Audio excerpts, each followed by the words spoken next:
Okay, हाँ कर recording पे लेंगे। लगा दिया मैंने। तो okay sir. Electromagnetically induced transparency, इसमें एक लफ्ज था ट्रांसपेरेंसी का। ट्रांसपेरेंट का मतलब हमें पता है ना, जिसके आर पार देख सकते हैं। तो अगर कोई जी चीज जी सर। ट्रांसपेरेंट नहीं है तो वो क्या है? फिर वो दो में से एक हो सकती है, या तो अब्जॉर्बिंग या रिफ्लेक्टिंग। अब्जॉर्बिंग ऐसे कि उस पर लाइट जाएगी वापस नहीं आएगी, उस वो इसको खा लेगा उस लाइट को। और दूसरा है रिफ्लेक्टिंग, कि उसको वापस भेज देगा। ठीक है। ठीक है सर। जैसे मिरर जो होता है ना, मिरर वो रिफ्लेक्टिंग होता है। जी उसमें आप देख सकते हैं वो वापस हाँ, रिफ्लेक्ट यानी कि वो करता है। सारी लाइट वापस भेज देता है, एब्जॉर्ब नहीं करता जी जी। लाइट।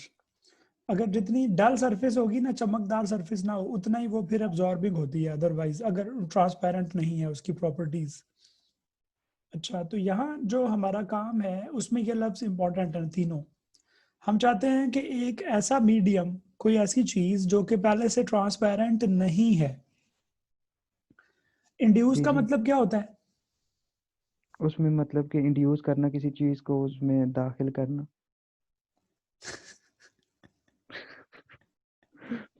इंड्यूस का और रिकॉर्डिंग कोई हो रही है सर। मतलब, कोई साफ मतलब नहीं है कोई। उसको इंड्यूस के। इन्फ्लुएंस करना। ठीक हो गया। सीड्यूस का मतलब पता है आपको? किसका?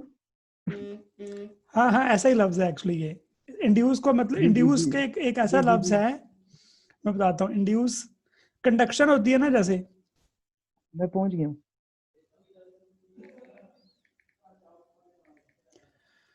तो ये जो है ना, बेसिकली इंडक्शन जो है, कंडक्शन और इंडक्शन में ये फर्क होता है। कंडक्शन तब होती है जब फिजिकली एक तार के साथ चीजें कनेक्टेड होती है ना, तो करंट करंट फ्लो करता है, समझ ले ऐसा से। इंडक्शन में जी। फिजिकल कनेक्शन नहीं होता। जैसे एक कॉइल पड़ी है, उसके करीब दूसरी कॉइल पड़ी है, पहली कॉइल में उसकी वजह करंट से। चेंज हो तो दूसरी कॉइल में उसकी वजह से करंट इंड्यूस हो जाता है। जी सर। तो इंड्यूस का मतलब है कि एक फासले से किसी दूसरी चीज पे असरअंदाज होना, विदाउट एनी मतलब फिजिकल कांटेक्ट। अच्छा, तो यहाँ पे इंड्यूस का मतलब बेसिकली, अदरवाइज आप कह रहे हैं कि इन्फ्लुएंस करना। एक होता है, समझ ले, नेचुरल, स्पॉन्टेनियस कहते हैं उसको, अपने आप जी जो जी। होता है। और दूसरा होता है इंड्यूस्ड, जो अपने आप नहीं होता, बल्कि आप कुछ ऐसा मतलब इफेक्ट डालते हैं कि उसकी वजह से ये प्रोसेस हो जाए। तो मीडियम खुद ब खुद ट्रांसपेरेंट नहीं है, there is no transparency, but we can induce this transparency. हम इसको ट्रांसपेरेंट बना सकते हैं असरअंदाज होके। कैसे? इस तरीके से, इलेक्ट्रोमैग्नेटिक वेव्स के जरिए से। इलेक्ट्रोमैग्नेटिक वेव्स क्या होती हैं? लाइट को कहते हैं। जी जी। अब लाइट एक ब्रॉडर मतलब, एक मतलब थोड़ा सा मिस यूज्ड टर्म है इसके लिए। लाइट का मतलब यहाँ पे यह है कि कोई भी ऐसी जो इलेक्ट्रोमैग्नेटिक स्पेक्ट्रम में वेव्स आती हैं, उनमें से कोई भी हो सकती है। विजिबल भी हो सकती है और विजिबल ना भी हो शायद। ठीक है। ठीक हो इलेक्ट्रोमैग्नेटिक गया। वेव्स का स्पेक्ट्रम आप निकाले ना, तो वो जी विजिबल जी। लाइट के अलावा भी इलेक्ट्रोमैग्नेटिक होती हैं। माइक्रोवेव है जैसे, इंफ्रारेड है, ये सारी सारी जी जी। इलेक्ट्रोमैग्नेटिक रेडिएशंस हैं। तो इसको अगर सिंपल कर लें तो इसको मैं कहूँगा, एक ऐसा मीडियम जो पहले ट्रांसपेरेंट नहीं है, मैंने उसमें उस मीडियम पे एक्सक्यूज मी इलेक्ट्रोमैग्नेटिक रेडिएशंस डाली, जिसकी वजह से वो मीडियम अब ट्रांसपेरेंट हो गया है। अब ये ठीक मकसद है, हो गया। लेकिन ये होगा कैसे, ये एक सवाल है। अब हम इस पे आगे जाएंगे। मतलब टाइटल का मतलब ये है एक्चुअली। तो ये पढ़ें क्या लिखा है। One can make opaque, opaque का मतलब है जिसके आर पार नजर नहीं आ सकता। जी और जी। Resonant transitions transparent to laser radiation. पहले तो उसमें से वो ओपैक था, पहले तो उसमें से रेडिएशन नहीं गुजर रही थी, लेकिन फिर गुजरना शुरू हो जाए, ट्रांसपेरेंट हो जाए often, with most of the atoms remaining in the ground state। ये एक दूसरी कंडीशन है। एक और भी तरीका है यही काम करने का। उसने इस कंडीशन को जो है वो मतलब निग्लेक्ट किया है। कहता है एक तरीका तो ये है कि आप अगर फर्ज करें कि एटम की स्टेट्स है ना, एक लोअर स्टेट है, एक अपर स्टेट है। जी। अगर ज्यादा इलेक्ट्रॉन अपर स्टेट में है ना, तो फिर भी वो ट्रांसपेरेंट हो जाएगा। इसके लिए आपको चाहिए कि आप एफएससी में जो लेजर का टॉपिक था ना वो पढ़ लें, लेजर वाला। एफएससी में लेजर, ठीक है। पॉपुलेशन इन्वर्जन का जो आर्टिकल है ना वो पढ़े ना आप कहीं पे, यहाँ पढ़ लें, चाहे लेजर कैसे बनती है, पॉपुलेशन इन्वर्जन क्या है, तो आपको समझ आएगा कि जी जी, इसमें भी है। अगर ज्यादा एटम ऊपर वाले मतलब उसमें है ना एनर्जी स्टेट में, तो वो चाहे पहले ओपैक हो, अब वो ट्रांसपेरेंट बन जाएगा। याद पर नहीं अभी सर तक आई मैंने ना? इसमें नहीं, पर सर मैंने इसमें पढ़ा था कि अगर ऊपर ग्राउंड स्टेट में कोई ऊपर के एक्साइटेड स्टेट, स्टेट 3 में अगर कुछ एटम्स हैं और ज़्यादातर पता नहीं थे कि ग्राउंड स्टेट 1 और स्टेट 2 में है, तो जो ग्राउंड 3 में होंगे हमें उनसे फ़र्क नहीं पड़ता क्योंकि वो डिके हो जाएंगे। वो आप अब इस पे चले गए ना, इसके अंदर क्या लिखा है, मैं तो अभी उसके बगैर जी बातें जी, कर रहा हूँ ना। ठीक है। मतलब मैं ये कह रहा हूँ कि एक तरीका ये था इसको, मीडियम को ओपैक से ट्रांसपेरेंट करने का, ओपैक जिसके आर पार नजर ना आए, ट्रांसपेरेंट जिसके आर पार नजर आए। तो हाय, यानी कि आप ओपैक की बजाय एब्जॉर्बिंग कह लें, एब्जॉर्बिंग की बजाय ट्रांसपेरेंट। तो ठीक हो गया। ट्रांसपेरेंट बनाने का एक तरीका ये है कि ज्यादा एटम एक्साइटेड स्टेट में हो, ये एक तरीका है। तो हम उसकी बात नहीं कर रहे, हम उस तरीके की बात नहीं कर रहे। अच्छा बाकी मैं अभी नहीं पढ़ रहा, मैं उस पर आता हूँ उस पर बाद में। पहले मैं इस डायग्राम में अगर जाऊँ, आप देखें कि, एक मिनट, कोई डायग्राम और है यहाँ पे जो इससे बेहतर हो सके? नहीं, यही है और ये काफ़ी है। देखें गौर से आप, ये मेरे पास ना बेसिकली ये क्या लिखा है, पहले हम ये समझ लें। ये एक एटम है, और ये एटम का पहला लेवल है, ये दूसरा लेवल है, और ये तीसरा लेवल है। आप समझते हैं जैसे ठीक। बोहर मॉडल हो ना, जी सर। पहला शेल, दूसरा शेल, तीसरा शेल। और तीसरी। वो पूरे चक्कर बनाने की बजाय दरम्यान में यहाँ कहीं न्यूक्लियस नीचे होगा, तो हमने पूरे बनाने की बजाय ना बस उसका एक साइड बनाई है थोड़ी सी। ठीक। अब ये क्या लिखा हुआ है, इसको मैं अगर, क्या लिखा हुआ है, ओमेगा पी, ओमेगा पी, और ये लिखा है प्रोब ओमेगा फ्रीक्वेंसी। सी, या ये फ्रीक्वेंसी है। सही कह रहे फ्रीक्वेंसी। हैं। बेसिकली हम सिर्फ फ्रीक्वेंसी लिख देते हैं बजाय इसके कि हम एनर्जी लिखें। हम यहाँ एनर्जी भी लिख सकते थे, वो तो एच कट मल्टीप्लाई होना है ना, वो तो जी कांस्टेंट है जी। हमें पता है। तो एच कट ना भी लिखे तो ओमेगा भी चलेगा, सिर्फ वो अंडरस्टूड है कि एच कट साथ है इन टर्म्स ऑफ एनर्जी। अच्छा, समझ आई मैं क्या कह रहा हूँ? जी लेवल सर। 1 और लेवल 3 के दरमियान कोई एनर्जी का फर्क है ना, जी जी। और उसे हम लिख सकते हैं एच न्यू या एच काट ओमेगा। जी। तो एच काट ओमेगा की बजाय ना हम एच काट नहीं लिखते होते, इधर हम सिर्फ ओमेगा लिखते होते हैं कि पता होता है कि एनर्जी होगी, फ्रीक्वेंसी से एनर्जी बननी है ना। ठीक है। तो हम इन टर्म्स ऑफ फ्रीक्वेंसी लिख देते होते हैं इसको। ठीक है। ठीक है। अच्छा, इसी तरह से दूसरी बात बतानी थी, ये ओमेगा सी लिखा हुआ है, ये इसे हम कहते हैं, इसे पी से कहते हैं प्रोब, प्रोब फील्ड। इसे कहते हैं कंट्रोल फील्ड।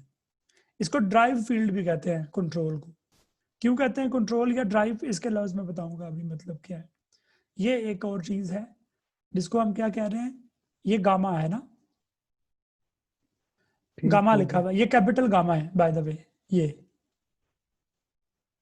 जैसे छोटा फाई और बड़ा फाई देखा है ना आपने, जी दोनों होते हैं। जी। जी इसी तरह गामा आपने देखा हुआ, अल्फा बीटा गामा, ये बड़ा गामा है, कैपिटल जी। गामा इस तरह लिखते हैं।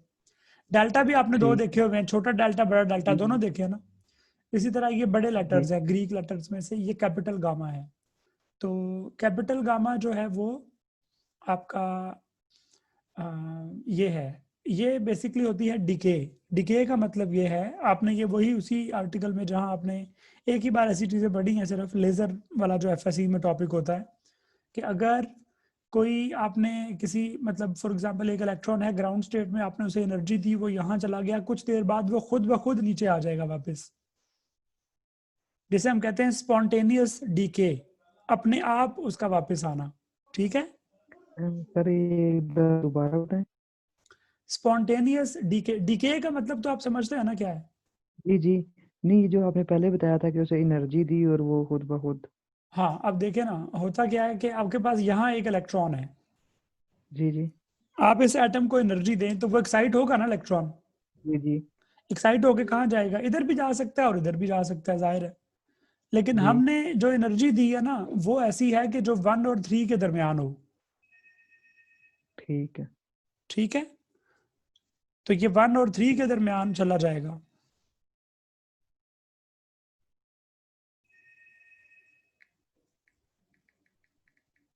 ठीक है, ठीक हो गया सर।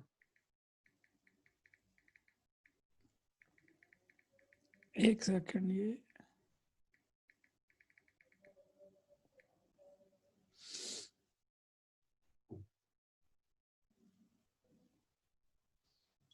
तो हम बात कर रहे थे 1 से 3 तक, तो अगर यहाँ से 1 से एक इलेक्ट्रॉन 3 पे चला गया है तो वो उधर ही बैठा रहेगा अब क़यामत तक क्या? नहीं, नहीं, वो वापस आ वो जाएगा खुद ब जैसे खुद एनर्जी वापस दी। आएगा कुछ टाइम के बाद। जी जी।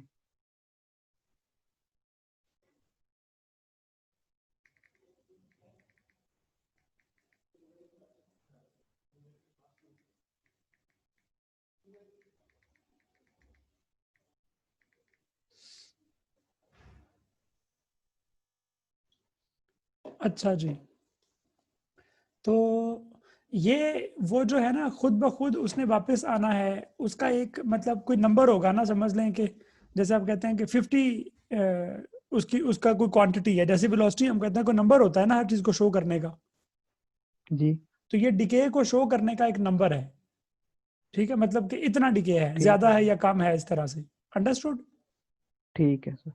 ओके, तो ये गामा वो चीज है, 1 2 3 स्टेट्स हैं एटम्स की, पहला लेवल, दूसरा लेवल, तीसरा लेवल। ये प्रोब फील्ड है, ये कंट्रोल फील्ड है।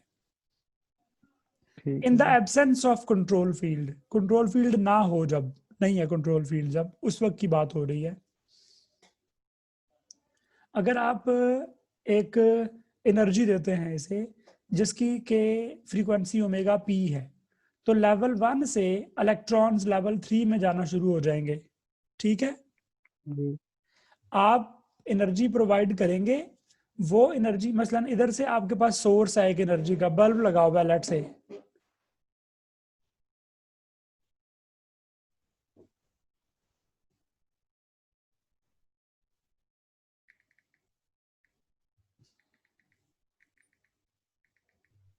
सर आवाज नहीं आ रही।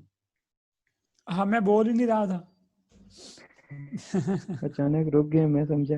अच्छा, नहीं नहीं, तो क्या हुआ फिर, 1 से 3 में 3 चले पे गए। इलेक्ट्रॉन जाएंगे, लेकिन इस दौरान हो क्या रहा होगा, मैं बता रहा था यहाँ पे एक बल्ब है जिसमें से एनर्जी आ रही है, यहाँ जी पे जी। एक डिटेक्टर है जिसपे हमने देखना है कि वो एनर्जी जो इस बल्ब से आ रही है वो आगे पहुंचती है कि नहीं पहुंचती इधर। ठीक। तो होगा क्या, मैं इसको लिखना शुरू नजर आ रहा करता है सर मुझे। हूँ। नहीं, मैं थोड़ा सा इसको लिखूंगा तो ज्यादा अच्छा। अस्सलाम वालेकुम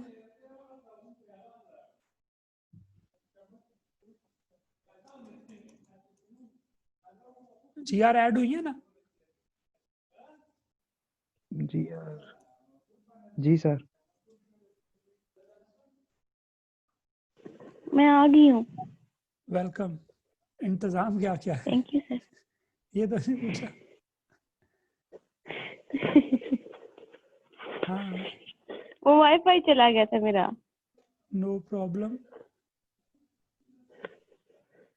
ये सोर्स है एक। अच्छा, सोर्स क्या होता है मैं बता देता हूँ। सोर्स का मतलब है कि जैसे यहाँ से, अच्छा अभी तक हमने जो बातें की हैं वो आपको पहले बता दें क्विक क्विक हम, ताकि हम सब एक पेज पे हो ना। डीआर साहिबा, ये एक एटम है और उस एटम की 3 स्टेट्स हैं। पहली स्टेट ग्राउंड स्टेट, मतलब फिर फर्स्ट सेकंड, जैसे 1 2 3। समझ आ गई इतनी बात?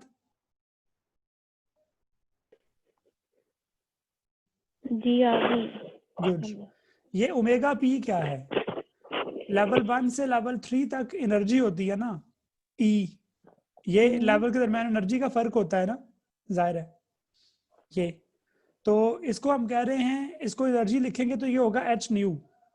और या फिर अगर हम एच कट और सॉरी ओमेगा और न्यू का रिलेशन निकालें तो वो होगा 2 पाई के साथ। Omega is equal to 2 pi nu. तो मैं लिख सकता हूँ एच कट ओमेगा। आमतौर पे हम जब अपने हमारे सब्जेक्ट में हम इसको एनर्जी की बजाय सिर्फ फ्रीक्वेंसी लिख रहे होते हैं और पता होता है कि एच कट से मल्टीप्लाई होके ये एनर्जी बन जाएगी। आपको समझ आ रही है बात? ये शोर किस चीज का आ रहा है? कहाँ से आ रहा है? मुझे तो आ रहा है सीआर। मेरा मुझे तो माइक नहीं आ ऑफ था सर, मैंने अभी अनम्यूट किया है। ये सर इसके रिमशा के माइक से आ रहा है। आ रहा है ना? आपको भी आ रहा होगा। माइक आ से रहा है जी। मेरे हैंड फ्री खराब है। शोर आ एक रहा है मिनट बहुत। हो गया।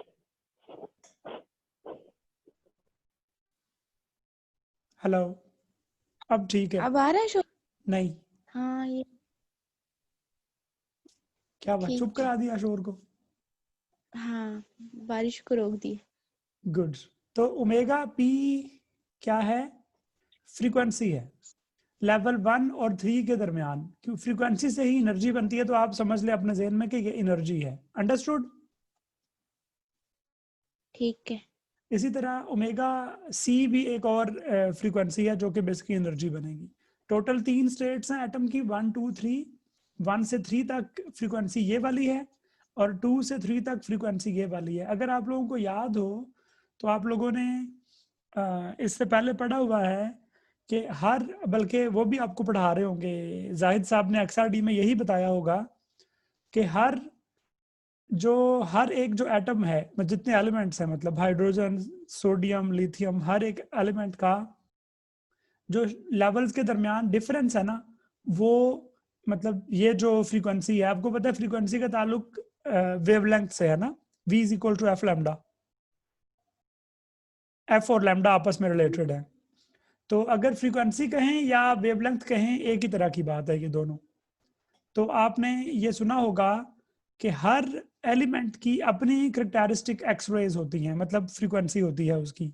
यानी कि अगर 1 और 3 के दरमियान अगर एक मेरे पास सोडियम है, उसका एनर्जी का जो फर्क है या जो फ्रीक्वेंसी है, कैल्शियम की कोई और होगी, पोटाशियम की और होगी, रुबिडियम की और होगी, यूरेनियम की और होगी, कार्बन की और होगी, फास्फोरस की और होगी।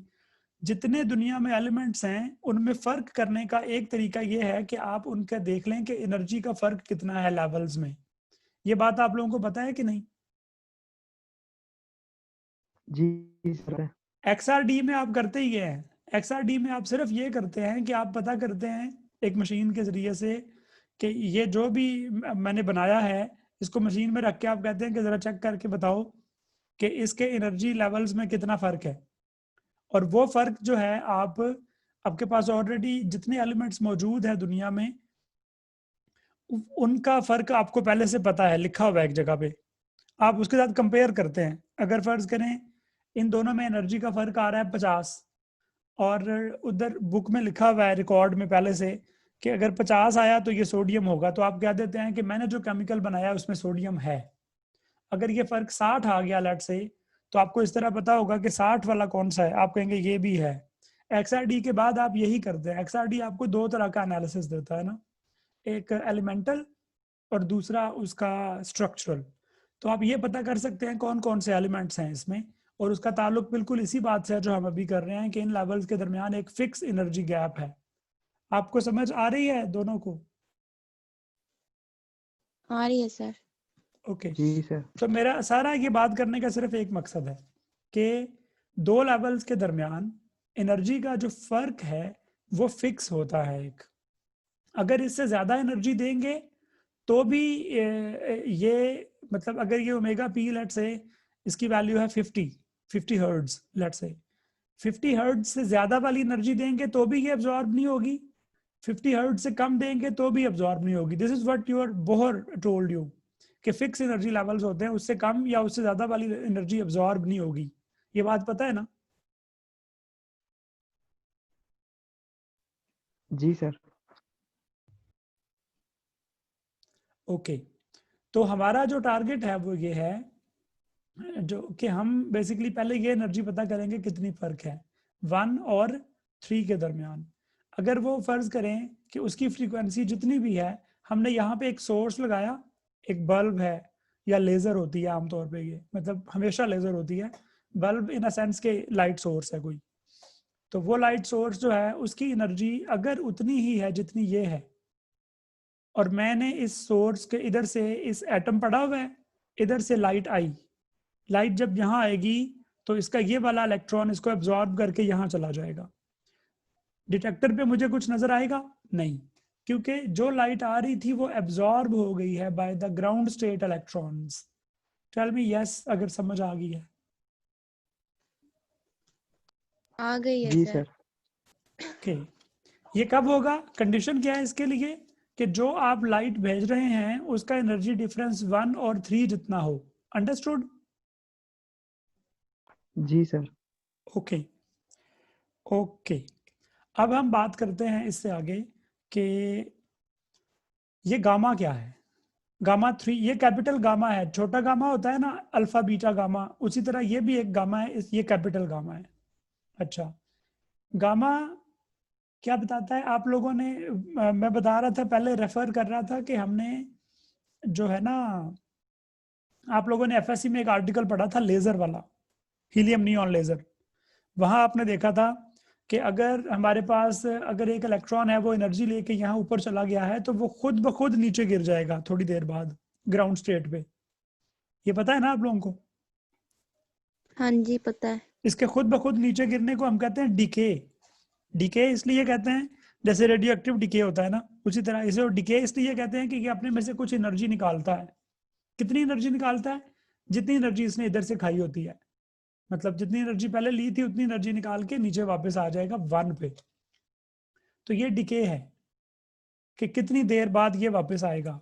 ओके, अब हम बात करते हैं कि आपके पास जो अब हम सिचुएशन पढ़ रहे हैं, जरा होता क्या है। सोर्स से एनर्जी आई, 1 से 3 तक चली गई एब्जॉर्ब होके, डिटेक्टर पे कुछ भी नजर ना आया। इस बात को हम कहते हैं एनर्जी का एब्जॉर्ब हो जाना। Okay, okay sir. इसका मतलब है इस सोर्स के लिए जिसकी एनर्जी 1 और 3 के बराबर है, इस सोर्स के लिए ये एटम एब्जॉर्बिंग है, मतलब इसमें से लाइट पास नहीं होने देता बल्कि एनर्जी इसकी लाइट खा जाता है, एब्जॉर्ब कर लेता है। Are we clear? अभी तक समझ आ रही है ना? जी हाँ सर जी आ सर गई। आ रही है। हाँ, अच्छा मैं थोड़ा सा पहले वजाहत कर दूं एक। अगर जो एनर्जी इधर से आ रही है उस वो एनर्जी है, अल्लाह आपका भला करे, यहां से लेकर इतनी है, फर्ज करें इतनी, फिर तो उसने वैसे ही अब्जॉर्ब नहीं होना था ना। हम ये नहीं पढ़ रहे कि वो उसके बराबर ना हुई तो क्या होगा, वो तो हमें पता है कि उसने आगे जाना ही जाना है, फिर उसने अब्जॉर्ब नहीं होना। आपको समझ आ रही है मेरी बात? जी सर। अगर ये एनर्जी इतनी वाली होती, एब्जॉर्ब सिर्फ वो नहीं है जिसके इतने के बराबर एनर्जी बनेगी, यानी कि या फ्रीक्वेंसी उतनी है, वो अंडरस्टूड है, फ्रीक्वेंसी कहें या एनर्जी कहें, तो मैं एनर्जी कह रहा हूँ। इतनी एनर्जी आएगी फिर तो एब्जॉर्ब होगी। अगर इससे ज्यादा या इससे कम है फिर एब्जॉर्ब नहीं होगी, ये तो हमें पता है पहले से। तो हम ये फर्ज कर रहे हैं कि हमारी एनर्जी इतनी है जितना ये ओमेगा पी है। अंडरस्टूड?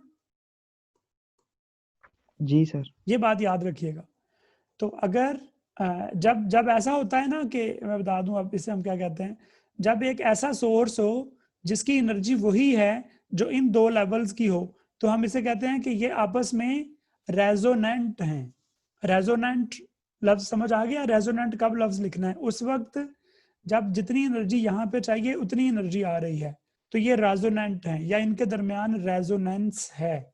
दूसरा ऑप्शन है कि ये एनर्जी का फर्क कम या ज्यादा हो, इतना हो जाए या इतना हो जाए। इन दोनों सूरतों में हम कहते हैं ये ऑफ रेजोनेंस हैं, रेजोनेंट नहीं है, एनर्जी उतनी नहीं है। अंडरस्टूड? जी सर। अब ये तय हो गया है, बोहर के मॉडल से आप लोगों को याद है कि अगर इस सोर्स की एनर्जी उतनी ही है जितनी 1 और 3 के दरमियान चाहिए, तो ये एनर्जी एब्जॉर्ब होगी, यही बोहर ने कहा था। Are we clear? जी सर। इस पे कोई एतराज है तो बता दें मुझे।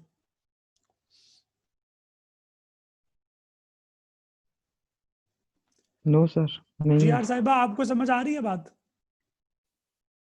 जी सर आ रही है।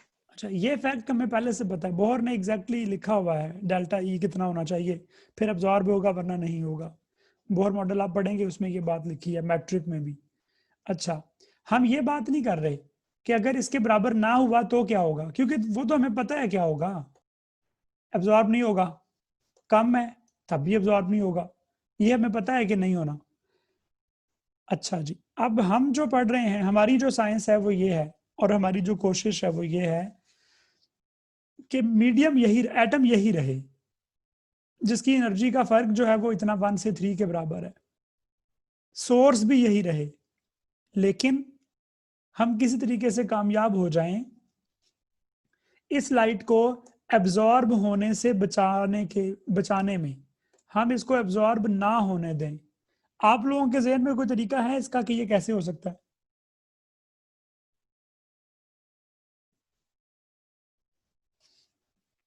सर जो मैंने पढ़ा था इसमें लिखा था कि मोनोक्रोमैटिक लाइट यूज होगी।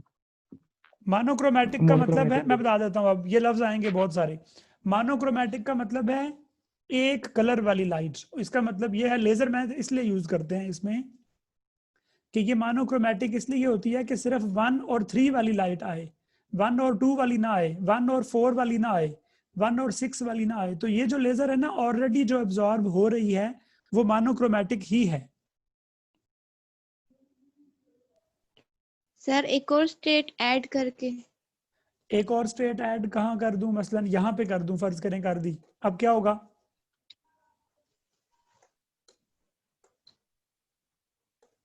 क्या करूं इससे? अच्छा, हमें, अच्छा, एक मिनट। सबसे ज्यादा अहम है कि हमें ये पता हो कि हमें मसला क्या आ रहा है। मसला समझ आ गया ना हमें सबको, आपको भी जुहेब और आपको भी रिमशा? जी जी सर सर। आ अब गया। हमने इसका हल ढूंढना है, इसका हल मैं बताने की कोशिश करता हूँ। अगर हम ऐसा कर लें कि ये लेवल खत्म कर दें किसी तरीके से, ये लेवल हो ही ना, फिर जो आएगा सोर्स से एनर्जी, वो इलेक्ट्रॉन एनर्जी लेके सिर्फ वहां जा सकता है जहां पे आगे कोई मंजिल हो, कोई लेवल हो, तभी जा सकता है, वरना नहीं जा सकता। आपको समझ आ रही है बात? आ रही है सर। जी सर। तो अगर मैं इस लेवल को खत्म कर दूंगा तो ये यहां से जाके कहाँ रुकेगा, जा ही नहीं, जब तक ये आगे मंजिल नहीं होती ना तो ये एनर्जी अब्जॉर्ब भी नहीं करता।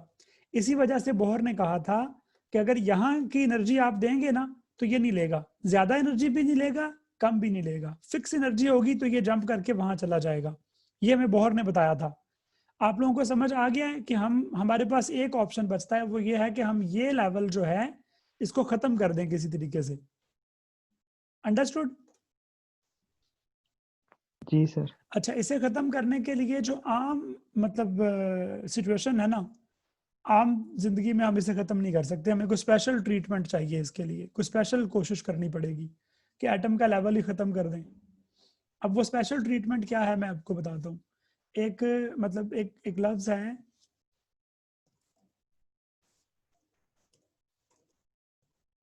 Non linearity.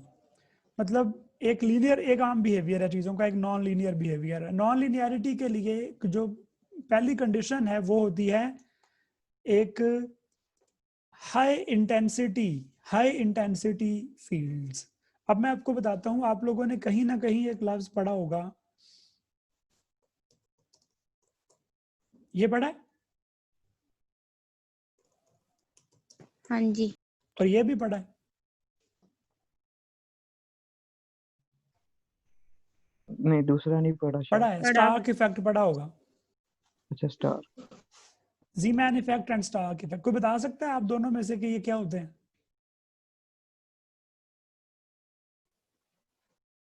सर जरा जरा याद था, भूल गया। ओके, चेक कर लेते हैं हम, ये क्या है हमारे पास।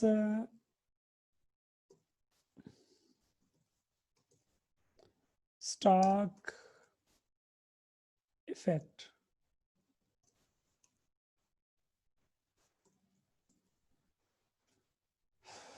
अच्छा जो लिखा है सारा डिलीट करना पड़ेगा मुझे, कोई बात नहीं। पढ़ें क्या लिखा है, ये तो कुछ और ही आ गया है। हम इसको यहाँ से शुरू करते हैं। जो अलग है, ये बेसिकली बायो की तरफ चला गया एक लफ्ज। सीमैन इफेक्ट,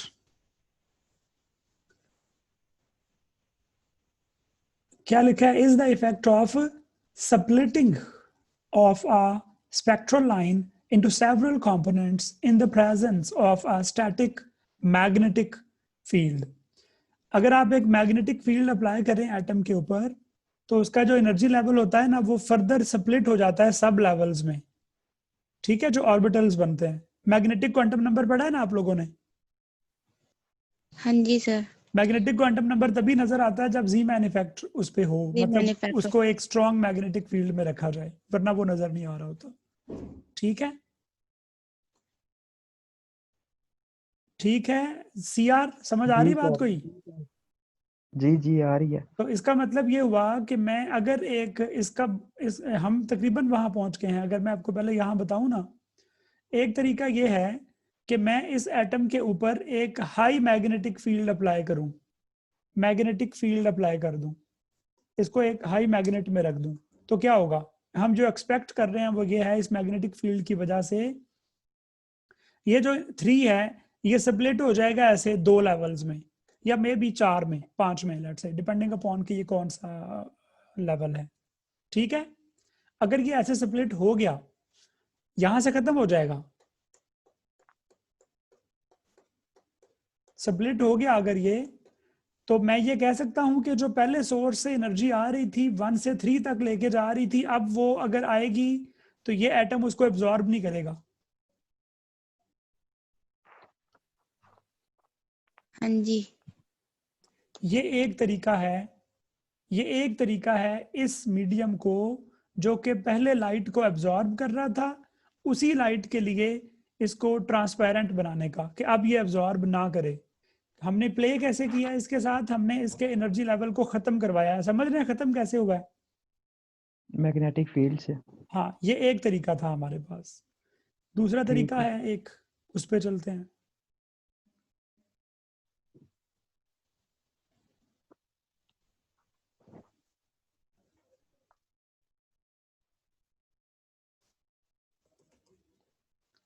स्टार इस तरह तो नहीं लिखते कहीं? हाँ, इस तरह लिखते हैं। तब भी सीआर कह रहा था कि ये सही मैं नहीं है, ये वही नहीं कह रहा पढ़ा। था कि वो नहीं पढ़ा मैंने। वाह जी वाह, सीआर यू आर द मैंने आवाज पे ध्यान दिया। हाँ, thank you. The Stark effect is the shifting and splitting of spectral lines of atoms and molecules due to the presence of an external electric field। अगर इलेक्ट्रिक फील्ड अप्लाई करें तो भी ये लाइन स्प्लिट हो जाती हैं। तो वापस आते हैं जी। इसका मतलब है, एक तरीका ये है कि अगर मैं यहाँ एक स्ट्रॉन्ग इलेक्ट्रिक फील्ड अप्लाई करूं तब भी ऐसे ही होगा। समझ गए आप बात? ठीक हो गया। तो हम इलेक्ट्रिक या मैग्नेटिक फील्ड जो होते हैं बेसिकली, उनमें एक मसला है हमारे साथ जो आएगा, हम उसको बाद में डिस्कस करते हैं क्या हो सकता है वो। तो हमने इलेक्ट्रिक या मैग्नेटिक की बजाय इलेक्ट्रोमैग्नेटिक फील्ड जो है वो अप्लाई कर दिया है इस पे। इलेक्ट्रोमैग्नेटिक फील्ड का मतलब होता है लाइट। समझ गए आप बात? जी सर। तो हमने ये जो ओमेगा सी है, अब मैं इस पे आऊंगा। हमने बेसिकली ये किया है कि हमने एक और अल्लाह आपका भला करे, एक लेजर लाइट है, ये लेजर बनाई है मैंने, एक बल्ब है जो कि एनर्जी में बहुत बहुत बहुत ज्यादा स्ट्रॉन्गर है इस ओमेगा पी से, जो कि मैंने पहले यहां बनाया था। ये वीक है और ये स्ट्रॉन्ग है। अच्छा, वीक और स्ट्रॉन्ग का मतलब फ्रीक्वेंसी से नहीं होता। वीक और स्ट्रॉन्ग का मतलब ताल्लुक होता है इंटेंसिटी के साथ। आप समझ रहे हैं बात? मतलब एक बल्ब है, एक और दूसरा बल्ब है, दोनों की लाइट की वेवलेंथ सेम होगी, लेकिन आप उसकी इंटेंसिटी बढ़ा सकते हैं। इंटेंसिटी का मतलब पता है ना? इंटेंसिटी और फ्रीक्वेंसी में फर्क है, पता है आप लोगों को? जी सर। इंटेंसिटी कहते हैं शिद्दत को, मतलब कितने फोटोन 1 सेकंड में आ रहे हैं, ये है इंटेंसिटी। फ्रीक्वेंसी और चीज है। समझ रहे हैं आप बात? जी सर। जी आर साहिबा, समझ आई है कि नहीं यहाँ पे? आइए सर। क्या है ये? बहुत इंपॉर्टेंट बात है जो मैंने अभी बताई है, इसको समझना। इंटेंसिटी और फ्रीक्वेंसी डिफरेंट चीज होती है। हाँ, हत्ता के इंटेंसिटी फ्रीक्वेंसी पर डिपेंड भी नहीं करती, ये आपको इसके अलग अलग और दोनों के फॉर्मूले फ्रीक्वेंसी पता होने नंबर ऑफ चाहिए। वेव्स होते हैं, फिक्स टाइम पे कितने यूनिट में वो पास आउट होते हैं, नंबर ऑफ साइकिल्स या वाइब्रेशंस। जी, सही कह रहे हैं। और इंटेंसिटी है द अमाउंट ऑफ एनर्जी जो डिलीवर्ड एक सेकंड पर में यूनिट बनाते हैं। Time per unit area. ठीक है, ओके। ठीक है सर। तो फर्क जो है ना, अब मैं बता दूं कि ये ओमेगा सी को हम कहेंगे स्ट्रॉन्ग फील्ड है ये। By the way C for control है जी आर साहिबा, कंट्रोल फील्ड, और ये है प्रोब फील्ड। तो मैं बता रहा सर था कि, सॉरी, कपलिंग अच्छा ये लिखा हुआ दोनों था, कपलिंग कपल। है, वैसे तो दोनों कपलिंग फील्ड्स हैं। इसको भी कपलिंग कह सकते हैं। ये कपलिंग का मतलब एक्चुअली ये है कि ये इन लेवल्स को आपस में मिलाती है, जी और जी। ये इनको मिलाती है ना। कपलिंग दोनों के लिए आप ठीक लिख हो गया। सकते हैं। अच्छा, कोई कहे कि 2 3 के लिए कपलिंग फील्ड ओमेगा सी है। कपलिंग हो है यहाँ पे। सॉरी, क्या कह रहे हैं? क्या कह रहे हैं? क्या कहा है आपने? चैट में लिख दें अगर, गायब तो नहीं हो गए फिर? मैं इधर ही हूँ। नहीं, ये जी आर साहिबा की आवाज चली गई है ना? चैट में लिख दें जी आर, अगर आपको आवाज का कोई मसला है।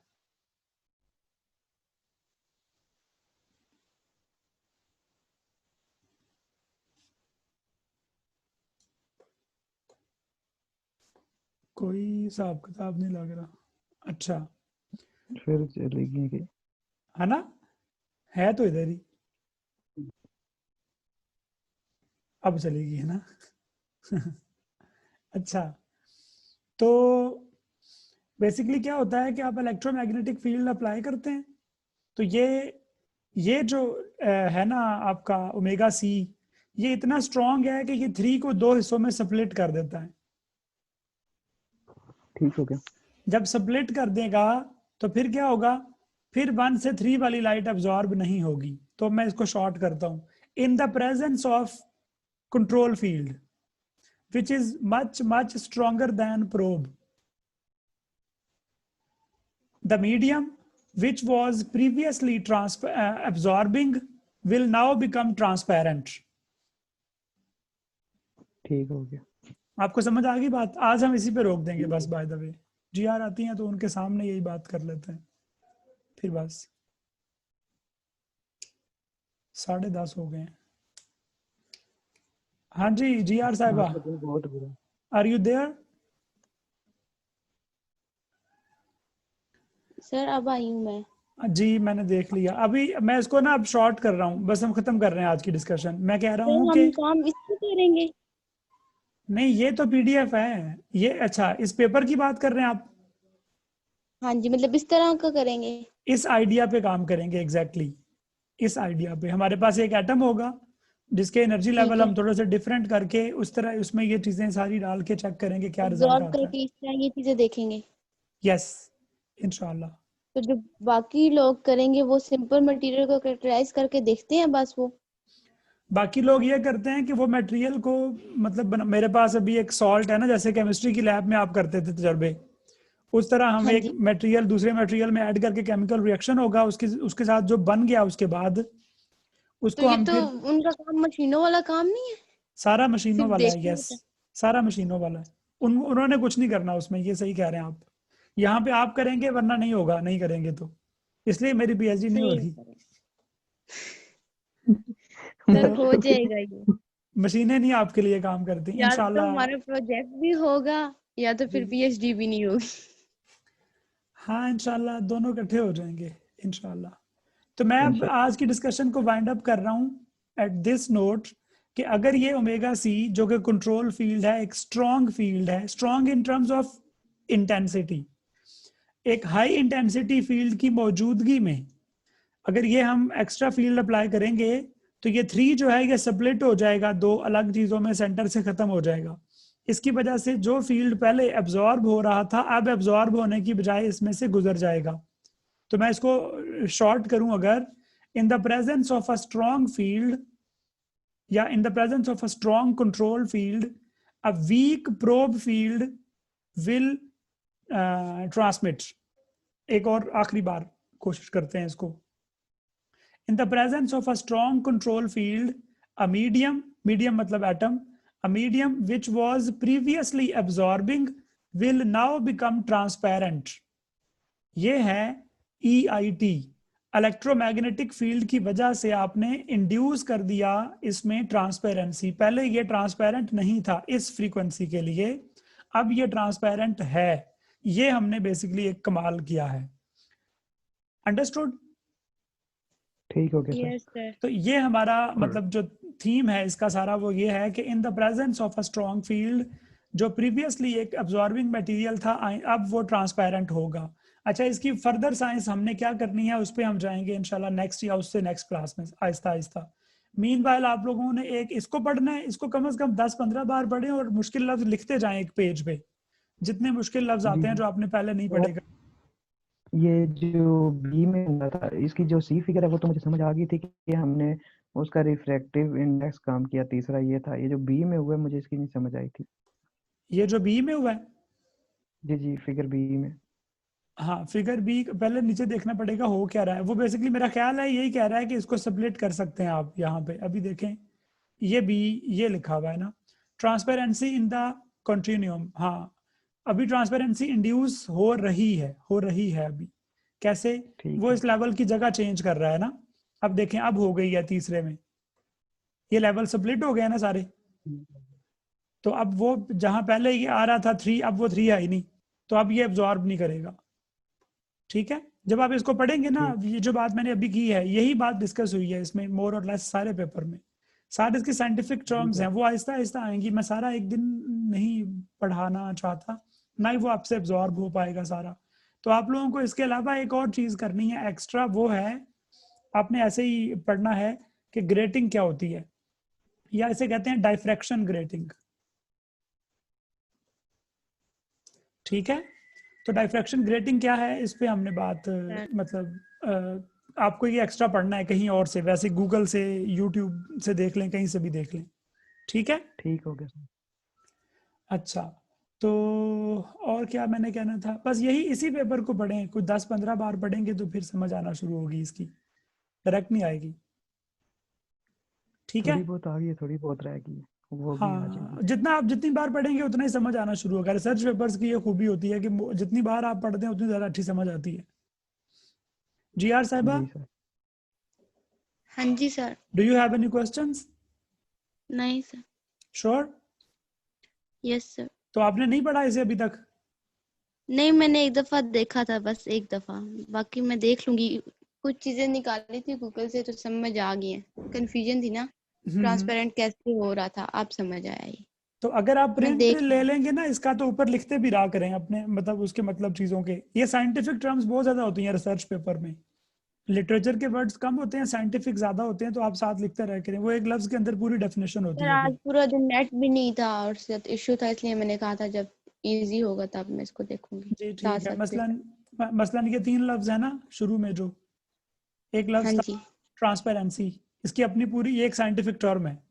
इंड्यूस एक साइंटिफिक टर्म है. इलेक्ट्रोमैग्नेटिक फील्ड मतलब इलेक्ट्रोमैग्नेटिक एक साइंटिफिक टर्म है. तो इनकी अपनी अपनी पूरी फिर डेप्थ है. ये ऐसे आसान जैसे इंग्लिश में तर्जुमा हम करते हैं लफ्ज का, उस तरह नहीं ना होते.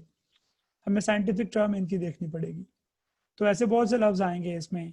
मसलन ये बीम प्रोपेगेट कर रही है तो इसका क्या मतलब है इसमें, और क्या जी सर. रेजोनेंट लफ्ज आएगा कभी, ये मैं बता रहा था. रेजोनेंट लफ्ज का अपना एक मतलब है, साइंटिफिक टर्म है रेजोनेंट. लेजर लफ्ज क्यों लिखा है यहाँ पे, इस पे हम बात कर सकते हैं.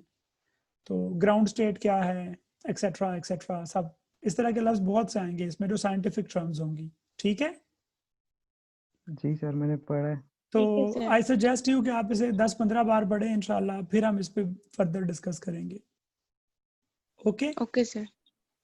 That's nice of you guys. I hope इंशाल्लाह आप लोग जब इसको पढ़ते पढ़ते एक दिन आए कि आप कहें कि yes we have achieved something. जी सर. इंशाल्लाह. सर इसमें बाकी क्या? लफ्ज इतने मुश्किल नहीं है, इसमें साइंटिस्ट के नाम बहुत मुश्किल है.